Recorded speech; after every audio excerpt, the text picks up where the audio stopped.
Bonjour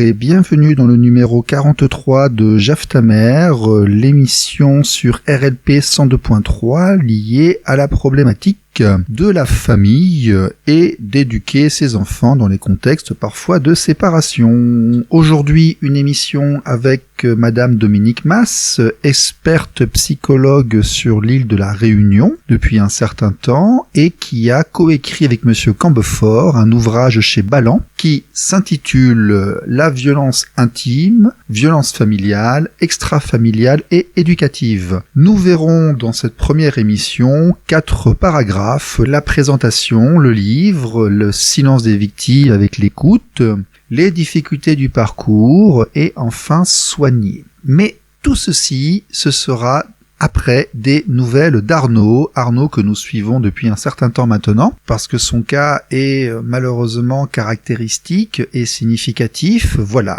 des nouvelles d'Arnaud tout de suite après ça.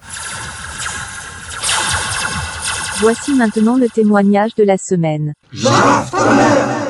RLP 102.3 avec aujourd'hui des nouvelles d'Arnaud. D'Arnaud, tu es avec nous ? Oui, tout à fait, bonjour.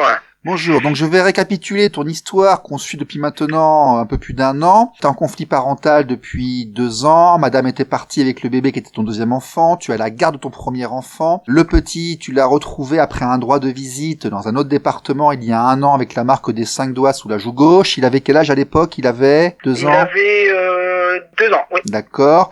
Les services sociaux se sont emballés et ont fait un placement. Le Covid est arrivé, il a fait une succession de familles d'accueil, ça a été l'enfer. Il y a eu une décision du juge des enfants après en juillet où tu l'avais je crois 1 jour par semaine chez toi, mais il a encore changé de famille d'accueil. Tu as eu des soucis parce que il avait des bleus, il est tombé et puis donc l'ASE savait pas trop si jamais c'était toi qui, enfin bon, etc.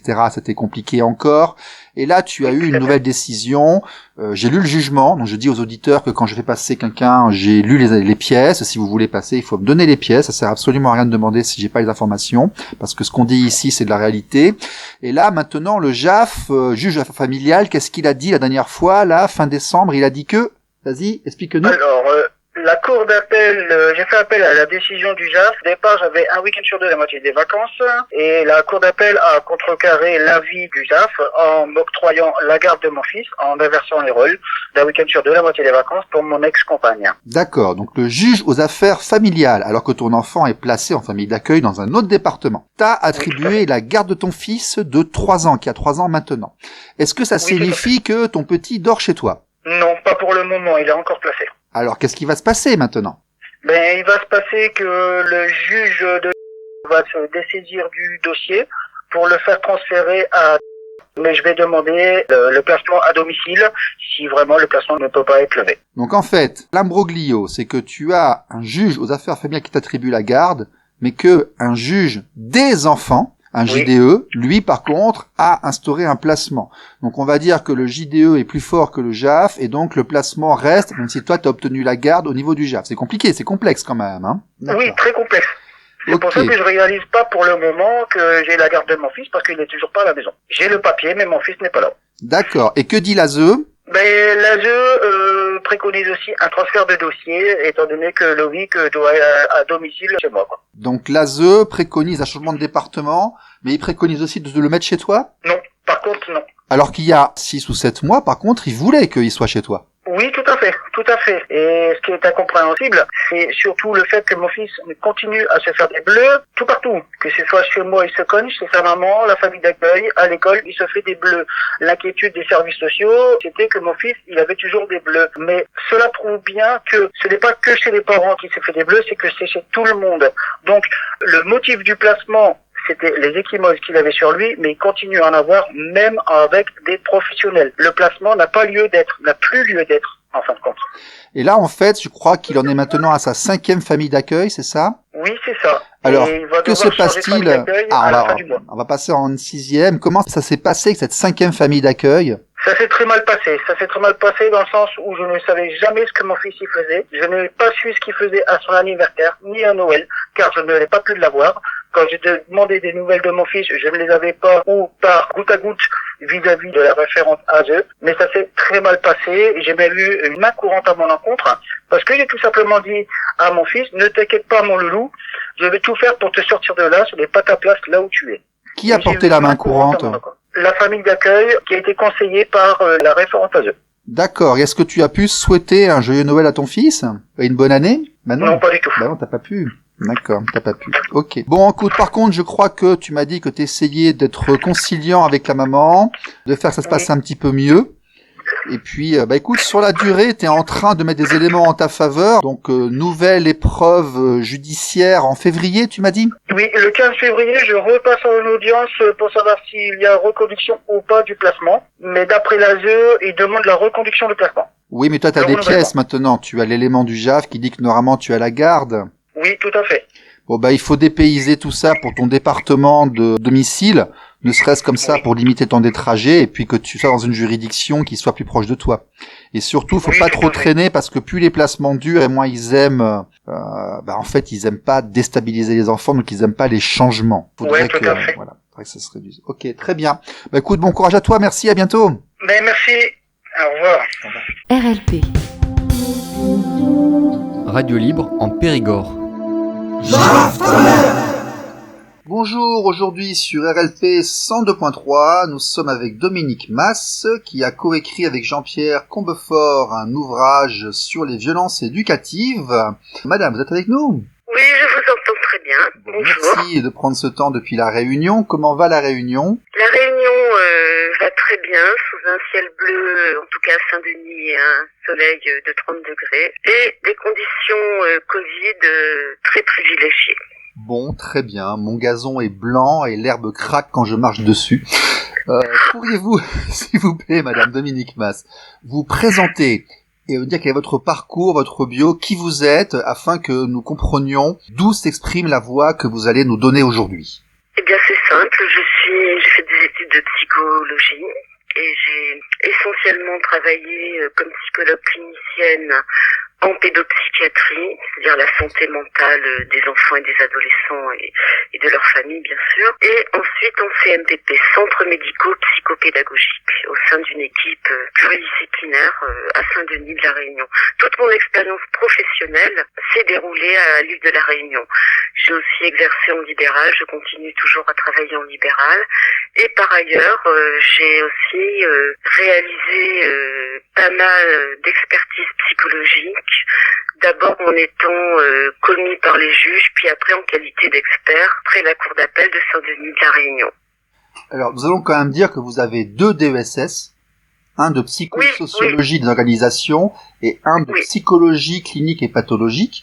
J'ai commencé ma carrière comme formatrice auprès d'éducateurs spécialisés. Et ensuite, j'ai pris l'option psychologue clinicienne en institution.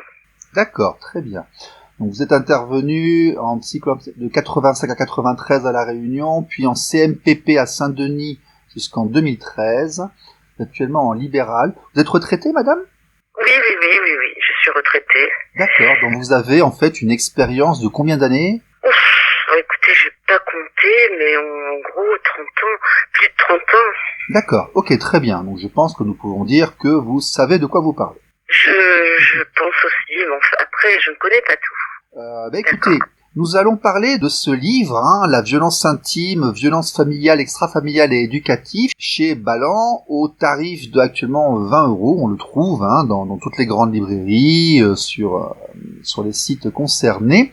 C'est un ouvrage qui a été coécrit avec monsieur Jean-Pierre Combefort, que nous avons eu ici même il y a quelques épisodes, quelques semaines. Est-ce que vous pourriez nous parler, s'il vous plaît, de cet ouvrage, de ce que vous y avez écrit, ce que vous avez essayé d'expliquer?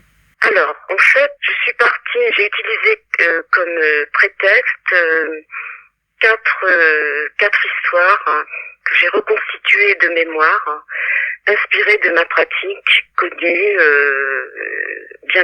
bien travaillée, et que j'ai reconstruite de mémoire. Et ces 4 histoires que j'ai essayé de subjectiver au maximum passent par le jeu.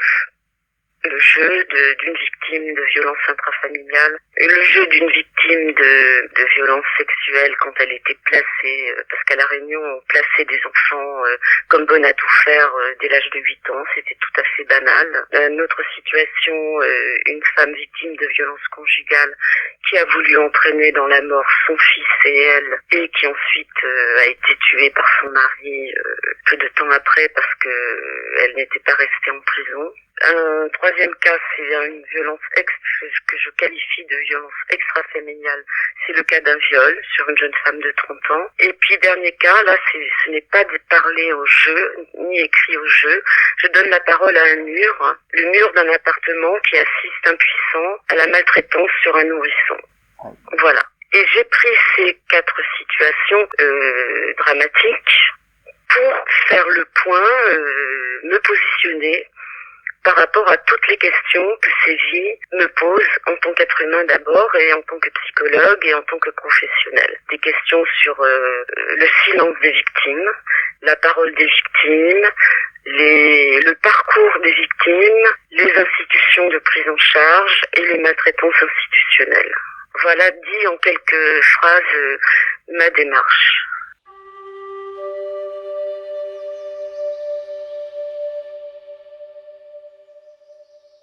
Donc, 4 études de cas dans cet ouvrage chez Balland de Madame Dominique Mas avec M. Jean-Pierre Combefort. Quels sont les points que vous avez pu mettre en avant via ces 4 histoires? Déjà, j'ai commencé par, une fois l'exposé des cas, je me suis interrogée sur la question du silence des victimes, qui leur est toujours reproché. Comme si c'était évident, facile et que ça allait de soi pour une victime, quel que soit son âge, son statut, surtout quand il s'agit de choses qui se passent en famille, c'est pas évident du tout de parler. C'est étonnant d'ailleurs ce sentiment qu'on a parfois qu'une force externe va venir nous sauver et rétablir justice, et donc ce mutisme dans lequel on se réfugie. Non, est-ce que ça se rapproche de ça? C'est-à-dire que je pense que à un moment j'ai écrit un petit chapitre qui s'appelle Pour parler ne suffit pas, et pour parler il faut être deux. C'est-à-dire que pour parler il faut que l'enfant, je parle de l'enfant par exemple, ait la certitude que sa parole sera accueillie et qu'il sera protégé suite à ce qu'il va dire. S'il sent que de toute façon la personne elle est pas là avec ça, comme on dirait vulgairement, qu'elle n'est pas disponible, qu'elle n'est pas prête psychiquement à entendre, parce que ce sont des choses lourdes qu'ils ont à dire les enfants, eh bien il ne parlera pas. Oui, ce que disait M. Cyril Averne, qui est notre pédopsychiatre qui intervient sur l'émission, il nous expliquait, il est pédopsychiatre et psychologue lui aussi, que le plus difficile dans les cas des enfants qui ont été confrontés à certaines choses, c'est que l'adulte doit être prêt à entendre, et parfois on ne veut pas entendre des choses sales, et donc on n'est pas prêt à écouter, et donc si on n'est pas prêt à écouter, l'enfant ne parle pas. C'est ça. Alors on n'est pas prêt, et on n'est pas prêt quand bien même on serait, je le dis à un autre moment un peu plus loin, quand bien même on serait professionnel, c'est ce qui est quand même inquiétant. Et parce qu'en fait, on peut être professionnel, on peut avoir fait des tas de formations, mais selon moi, ça ne suffit pas. Il faut aussi que le professionnel, aussi bien formé qu'il soit, ait aussi fait le point avec son histoire et les violences, parce que toutes les histoires ont plus ou moins de violence, et qu'il soit au clair par rapport à cette question. Il faut aussi qu'il ne soit pas, empêtré dans des processus de défense, parce que ça secoue émotionnellement de recueillir la parole d'un enfant, d'une femme ou d'un homme en souffrance. Ça secoue émotionnellement, donc ça enclenche des mécanismes de défense, à la fois conscients et inconscients. Donc il faut aussi être au clair avec tout ça, sinon, on fera tout pour ne pas entendre, ou pour banaliser, ou pour minimiser. Et là, c'est raté. On va passer à côté de ce qui clignote et de ce qui cherche à être accueilli. Il s'agit d'accueillir un être humain, sa parole et sa souffrance. Et pour accueillir, il faut des conditions complexes.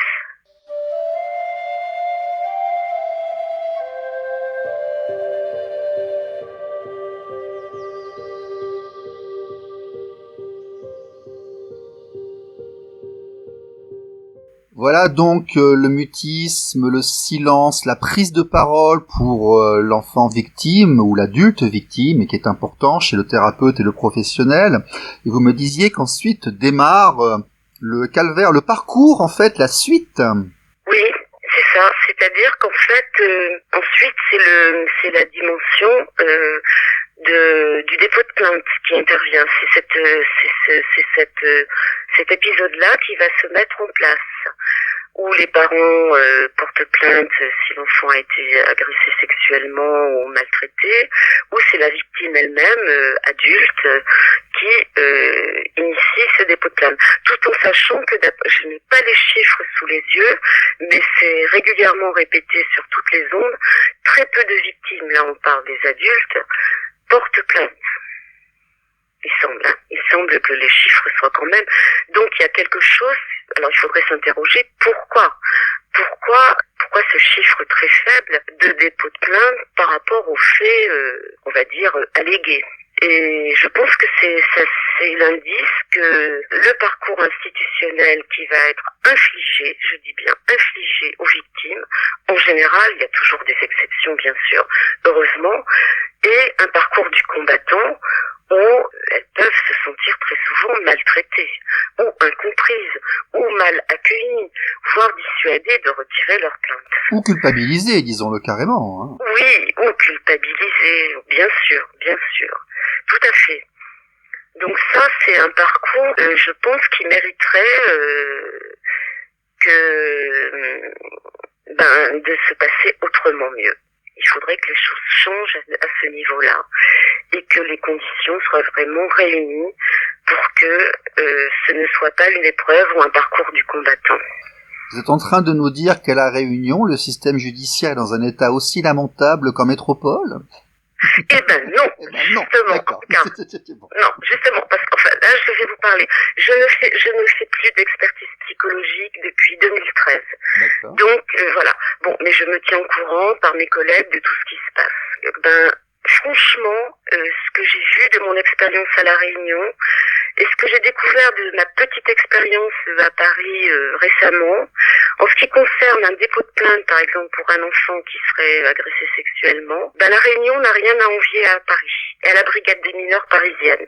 À La Réunion, j'étais immédiatement, moi et d'autres collègues, dès qu'une famille déposait plainte, j'étais immédiatement contactée par la brigade des mineurs pour une expertise psychologique auprès de l'enfant. Tout de suite, très vite, dans les plus brefs délais. Ce qui ne se fait pas à Paris, du tout. Non, en province voilà, non plus. Voilà.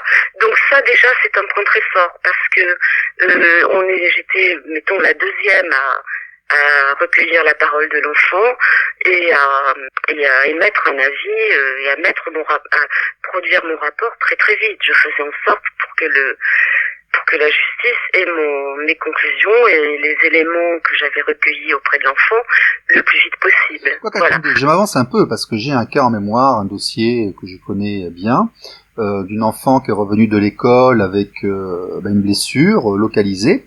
Il y a eu dépôt de plainte, il y a un expert qui est passé, elle a été entendue par un pédopsychiatre en audience. Bon, la plainte a été faite le vendredi ou le samedi, elle était entendue le mardi, donc effectivement, cette partie-là s'est passée correctement. Par contre, personne n'est allé voir l'école avant 3 semaines, oui. Et puis le juge a commencé à regarder 1 ou 2 ans plus tard. Et 4 ans plus tard, on a dit que malgré la blessure et le témoignage de l'enfant de 5 ans, il n'y avait pas de preuves. Et que, au contraire, la volonté des parents était pénible, c'était un problème, ça n'allait pas du tout. Enfin, ça s'est passé un peu comme ça, et ça a été très traumatisant pour voilà. On a fait une émission ici avec Argustime, qui est une association engagée dans la lutte contre la pédophilie, qui aide aux arrestations, qui accompagne les victimes et autres, et disait qu'en Belgique et en France aussi, les victimes, effectivement, allaient se plaindre, allaient porter plainte. C'était très compliqué parce que c'était de leur faute, ou alors on voulait pas, ou alors il se passait rien, ou il y avait pas de preuves, ou alors on donnait leur adresse carrément à la personne contre qui ils portaient plainte. Enfin, c'était assez compliqué en fait. Donc voilà, c'est le regard que j'ai moi sur la métropole. C'est compliqué parce qu'en fait, il faut que chaque institution concernée ait les moyens de travailler sans pression, avec les bonnes personnes, les bons professionnels, la bonne façon de lancer les choses. Effectivement. Et je pense que malheureusement, dans certains cas, ça dysfonctionne. Ça dysfonctionne, comme s'il y avait une sorte d'indifférence, particulièrement en ce qui concerne les enfants. Parce que les femmes, bon, Dieu merci, sont adultes, ont constitué des associations, se battent, et les choses ont bougé. Mais les enfants, il n'y a que les parents d'enfants qui peuvent faire bouger les choses. Un enfant ne peut pas monter d'association. J'ai très peur qu'il soit toujours oublié, et puis déjà oublié, pas pris en compte, et que tout soit banalisé dans certains cas. Et ça, c'est très très embêtant, parce que si l'affaire commence très mal, l'enfant ne parlera plus. Il se dira à quoi bon, puisque j'ai eu le courage de parler, quelqu'un m'a cru, m'a écouté, on a lancé des tas de choses, parce que c'est vraiment un parcours, des auditions, des examens médicaux, pas médicaux, psychologiques, et tout ça pour une histoire classée ou une affaire sans suite. Ou non, mais c'est contraignant, parce qu'on leur fait revivre un traumatisme, en fait, à chaque fois. On le fouille, alors que d'un côté, le spécialiste vous dira qu'il faut qu'on essaye que l'enfant oublie pour se reconstruire, et en même temps, on va venir fouiller et le réactiver régulièrement durant des années. Donc effectivement, il y a un souci de gestion, et la rapidité qui devrait être nécessaire pour s'occuper de l'enfance, est absente. Tout à fait. Et sur ce plan-là, il y a beaucoup de choses à faire. Moi, je me souviens dans les années 90, ça remonte, il y avait une équipe du Québec qui était venue former beaucoup de personnes, de professionnels différents sur les entretiens Mélanie. D'abord, l'équipe qui est venue du Québec était, en tête, il y avait le professeur Vangis Hagen, qui avait beaucoup travaillé sur le recueil des récits des enfants et sur la fameuse question de la crédibilité, qui est mise à haute puisqu'on ne demande désormais plus la question de la crédibilité aux experts depuis l'affaire d'Outreau. Bref, donc on a été formés, toute une équipe, gendarmes, éducateurs, psychologues, travailleurs sociaux, tout ça, pour mettre en place des entretiens Mélanie à La Réunion. C'est très simple. L'entretien Mélanie était à l'époque mené par un ou une psychologue. C'était enregistré. Ensuite, cet entretien était tapé à la machine par une secrétaire du conseil général du département. Ensuite, un deuxième psychologue faisait l'analyse de cet entretien et concluait, répondait à un certain nombre de questions. Voilà. Et ça, c'était des conditions correctes. L'enfant n'était plus... C'était pour éviter aussi les nombreuses répétitions et auditions très nombreuses. Ça a dû fonctionner donc 1 an, parce qu'en fait, ça coûtait trop cher. Ah, tiens. Le procès Outreau, d'ailleurs, qui a été un très bon exemple de ce que l'on peut faire à des enfants victimes, parce qu'ils ont été très très rudoyés durant ce procès. Notamment par un avocat qui, je crois, maintenant est devenu notre garde des Sceaux. Bon. Oui, mais alors ça, la question des bons, j'en parle un petit peu, des avocats, j'en parle un petit peu quand j'expose la situation, particulièrement la situation de la jeune femme victime de viol, qui elle est une adulte, donc en possibilité, si vous voulez, de se défendre et de ne pas se laisser détruire. Mais moi, dans les cours d'assises, j'ai entendu des choses particulièrement violentes dans la bouche de certains. Je prends mes précautions. On ne peut pas généraliser. Mais comme si défendre, parce que c'était dans la bouche des avocats qui défendaient les mises en cause, bien sûr, comme si on pouvait défendre un accusé à tout prix et avec n'importe quel argument. Ça, au niveau philosophique, c'est une très très bonne question, effectivement. Ça mériterait une émission à part entière. La défense, effectivement, autorise-t-elle tout? Voilà, autorise-t-elle tout? Autorise-t-elle tout? Jusqu'à des hypothèses complètement maltraitantes sur les victimes. Alors, il y a des victimes qui sont démolies. Et il y en a d'autres qui ne se laissent pas faire. Je parle de femmes, hein, d'adultes, pas d'enfants.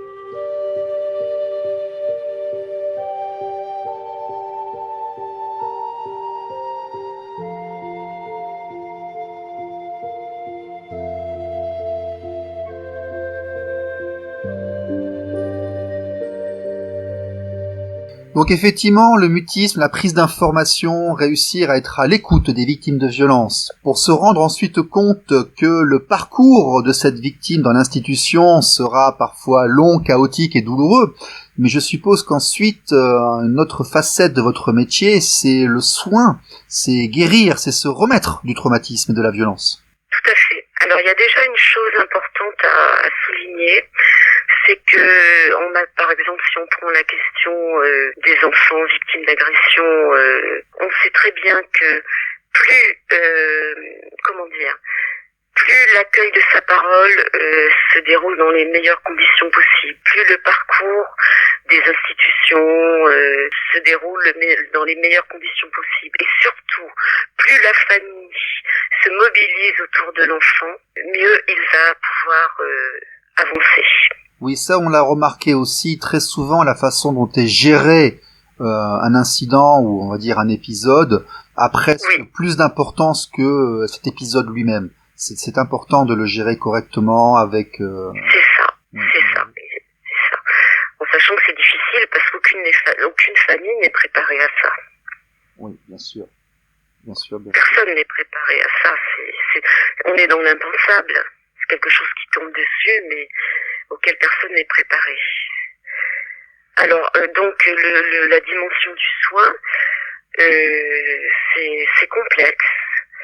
C'est complexe, ça peut être très long. Ça dépend aussi de la nature des violences, de leur durée, des personnes qu'elles ont impliquées. De la résilience de l'enfant. Après, du délai qui s'est passé entre les faits et l'intervention du soin. Quelquefois, il y a des situations où, par exemple, des femmes victimes sont très mal pendant des années parce que les choses n'ont pas été dites, n'ont pas été révélées, et il y a un mal-être énorme qui impacte toute leur vie, de jeunes femmes, de jeunes mères, dans le couple, auprès des enfants, parce qu'elles n'ont même pas, il y a eu l'amnésie traumatique, elles n'ont pas accès au moteur de ce grand mal-être, de cette grande détresse. Donc c'est très compliqué. Et une fois qu'elles ont accès à, on va dire, cette dimension traumatique ou de maltraitance ou de harcèlement, elles ont la chose la plus énorme et plus difficile à résoudre, c'est la culpabilité. Toute victime se sent coupable. Je n'en connais aucune qui ne se coltine pas un sentiment de culpabilité pendant des années. Ouais, j'aurais pu faire autrement, j'aurais dû dire ceci, j'aurais pas dû aller là-bas, ce genre de choses. Oui, parce qu'il faut donner du sens à l'impensable. Et donner du sens à l'impensable pour un enfant, c'est « oh, j'ai dû faire quelque chose ». Ou donner du sens à une victime, c'est « qu'est-ce que j'ai bien pu faire pour que ça se passe comme ça ». Et ça, c'est du poison qui est très très difficile à désincruster. Une autre chose aussi difficile, à laquelle les chercheurs et les praticiens travaillent énormément, c'est qu'en fait, quand on est victime d'une agression, on met en place des réactions qui sont adaptées au contexte. Et le souci, c'est qu'on va garder ces réactions qui étaient adaptées, mettons, il y a 10, 15, 20 ans, on va les garder longtemps après, elles ne sont plus adaptées.